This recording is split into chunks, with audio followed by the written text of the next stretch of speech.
उत्तर प्रदेश में जनसंख्या नियंत्रण कानून की चर्चा पूरे देश में है।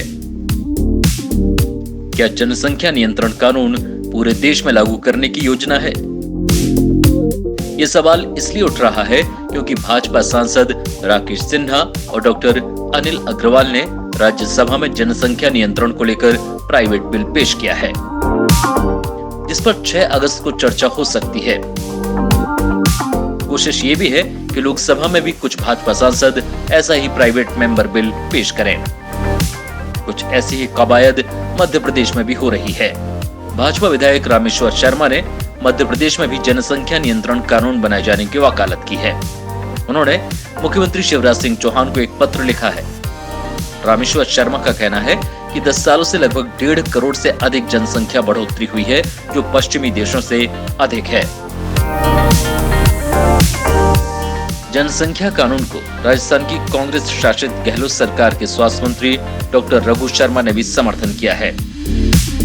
उन्होंने कहा कि अब समय आ गया है कि देश में एक परिवार में एक बच्चा यानी हम दो हमारे एक पर विचार किया जाए। कुछ ऐसी ही मांग भोपाल से भाजपा सांसद साध्वी प्रज्ञा ठाकुर ने भी रखी है। जनसंख्या नियंत्रण इसलिए भी आवश्यक है कि हमारे देश की मूलभूत सुविधाएं से वंचित जो गरीब कह रहे हैं, वास्तव में माननीय मोदी जी ने इतनी अच्छी योजनाएं बनाई हैं, लेकिन उन पर भी जब क्रियान्वयन होता है तो जिनकी जनसंख्याएं ज़्यादा हैं तो वो लोग कुछ भी कर रहे हैं, बेईमानी कर रहे हैं, कहीं कुछ कर रहे हैं। ये नहीं होना चाहिए। जनसंख्या नियंत्रण से अगर नहीं मानते हैं लोग, जनसंख्या नियंत्रण बिल आना ही चाहिए और उसको पास होना चाहिए। अगर ये नहीं मानते हैं तो फिर इनको मूलभूत सुविधाओं से भी वंचित कर देना चाहिए, ऐसे लोगों को जो इस पर अमल नहीं करते हैं। दूसरी बात, जैसे चुनाव लड़ने से वंचित कर देना चाहिए। इनको जितनी सुविधाएं, सरकारी सुविधाएं हैं, निःशुल्क पढ़ाई है, निःशुल्क स्वास्थ्य है, 5-5 लाख का हम तुम्हें स्वास्थ्य का दे रहे हैं। अगर ये इन नियम कानून पर नहीं चलते तो इनका कर देना चाहिए। यूपी में जिस प्रकार से प्रस्ताव बन गया है और वहाँ तैयारी चल रही है, पूरे देश में भी ऐसा होना चाहिए, मध्य प्रदेश में भी ऐसा होना चाहिए, क्योंकि मध्य प्रदेश में भी मुझे लगता है कि जल्दी होगा। आइए आपको बताते हैं इस कानून के फायदे क्या हैं। उत्तर प्रदेश कानून के लागू होने के बाद 2 बच्चे के मानदंड का उल्लंघन करने सरकार की कल्याणकारी योजनाओं के लाभ से वंचित कर दिया जाएगा। ऐसा व्यक्ति स्थानीय निकायों के लिए चुनाव नहीं लड़ सकता। राज्य सरकार के तहत सरकारी नौकरियों के लिए आवेदन करने से रोकने का भी प्रावधान है। सरकारी नौकरी में प्रमोशन नहीं मिल सकता।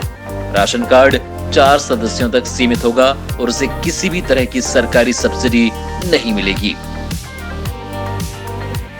2 बच्चों की नीति को बढ़ावा देने वालों को इंसेंटिव भी दिया जाएगा।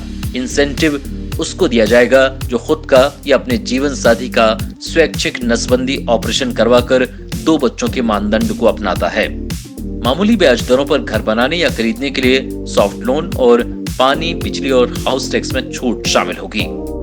अगर एक बच्चा है और इच्छा से नसबंदी कराते हैं तो उन्हें मुफ्त हेल्थ केयर सर्विस और बीमा कवरेज भी मिलेगा।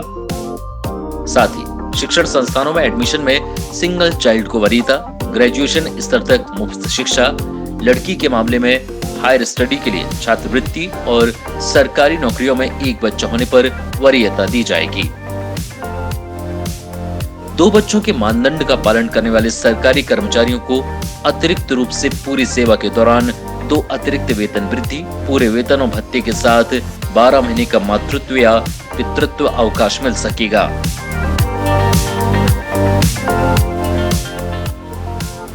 गरीबी रेखा से नीचे जीवन यापन करने वाले दंपत्ति जिनका केवल एक बच्चा है, नसबंदी ऑपरेशन करवाते हैं तो सरकार से एक मुश्त 80,000 रुपए की राशि भुगतान के पात्र होंगे।